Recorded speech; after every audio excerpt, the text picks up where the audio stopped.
Hello everyone, আমার নতুন channel আড্ডা অ্যাডিক্টে সবাইকে ওয়েলকাম। আমি অদিতি, এটা আমার চ্যানেলের ফার্স্ট ব্লগটা শুরু করেছিলাম 7th of December রাতে, বাট তোমাদের সাথে শেয়ার করতে অনেক লেট হয়ে গেল। ঠিক আছে, বেটার লেট দ্যান নেভার। চলো শুরু করা যাক। যেহেতু নেক্সট ডে ছিল আমাদের অ্যানিভার্সারি, তাই জন্য আগের দিন রাত্রে আমরা ফ্যামিলি মিলে সেলিব্রেট করেছিলাম কেক কাটিং করে। কেকটা আমার মাসি শাশুড়ি বানিয়ে দিয়েছিল, and it was too yummy. চলো এবার দেখা হচ্ছে কাল সকালবেলা। Good morning everyone. আজ 8th of December আমাদের সেকেন্ড অ্যানিভার্সারি, আর আমরা বেরিয়ে পড়েছি বাইকে করে কোথাও একটা যাওয়ার জন্য। জানি না কোথায় যাচ্ছি, আমার হাজব্যান্ড আমাকে সারপ্রাইজ ট্রিপে নিয়ে যাচ্ছে, তাই সেজেগুজে সকাল সকাল বেরিয়ে পড়লাম। রাস্তাটা এত সুন্দর, যেতে যেতেই খুব ভালো লাগছিল। চারিদিকে বন জঙ্গল দেখতে আরও বেশি ভালো লাগছিল। আমরা দুর্গাপুর থেকে বড়জোড়া তারপর মেজিয়া হয়ে গেলাম। রাস্তায় পাহাড় দেখে তো মন খুশি হয়ে গেল আমার। অবশেষে পৌঁছলাম শুশুনিয়া পাহাড়, বাঁকুড়া। চলো এবার ভেতরে ঢোকা যাক। এখানটা হচ্ছে পার্কিং লট, একটা পিকনিক স্পট রয়েছে যেখানে অনেকেই পিকনিক করতে এসেছে।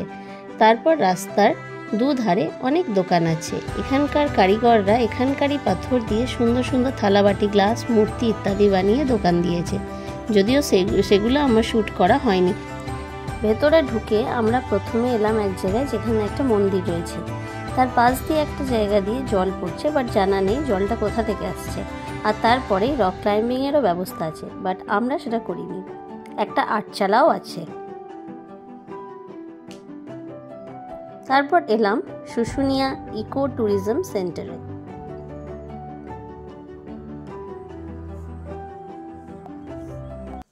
যেখানে বিভিন্ন ধরনের ফুল গাছ, পাতাবাহার এসব দিয়ে ভেতরে জায়গাটাকে খুব সুন্দর করে সাজিয়ে রেখেছে। একটা দারুণ সুন্দর বাগান তৈরি করা আছে ভেতরে।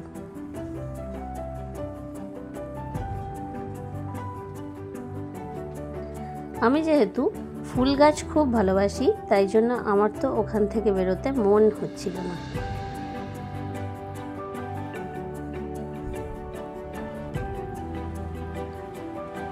আমরা ওখানে দাঁড়িয়ে প্রচুর ফটো ক্লিক করলাম, ভিডিওস বানালাম। চারিদিকটা এত সুন্দর, আর স্পেশালি যেহেতু এটা শীতকাল, সেই জন্য আরও করে মনে হচ্ছে চারিদিকটা যেন আরও সবুজ হয়ে রয়েছে।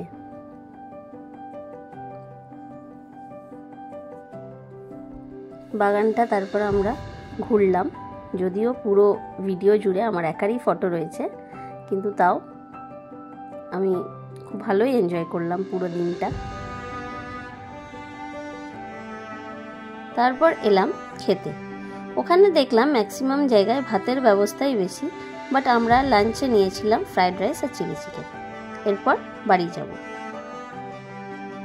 খেয়ে দিয়ে একটু রেস্ট করে বেরিয়ে পড়লাম এই অসম্ভব সুন্দর রাস্তা দিয়ে।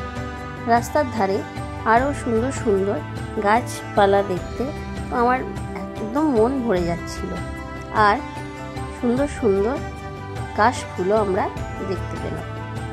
কাশফুল দেখলেই কেমন পুজো পুজো ভাব মনে হয়, কিন্তু পুজো তো এখনো সেই অনেক দেরি। কিন্তু দেখো এখনো কত সুন্দর, দুধার একদম কাশফুলে ভর্তি, সাদা হয়ে রয়েছে পুরো।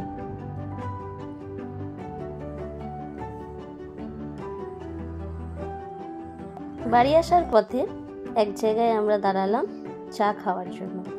মাটির ভাঁড়ের চায়ের এক আলাদাই টেস্ট, আর তার উপর চায়ের কাপটা কি সুন্দর দেখতে। তবে হ্যাঁ, যা বুঝলাম অনেকটাই রাস্তা বাড়ি থেকে, অলমোস্ট 75 কিলোমিটার্স যাওয়ার আসা। যাই হোক, চলো এবার ধীরে সুস্থে বাড়ি যাই। দেখা হচ্ছে নেক্সট ব্লগে।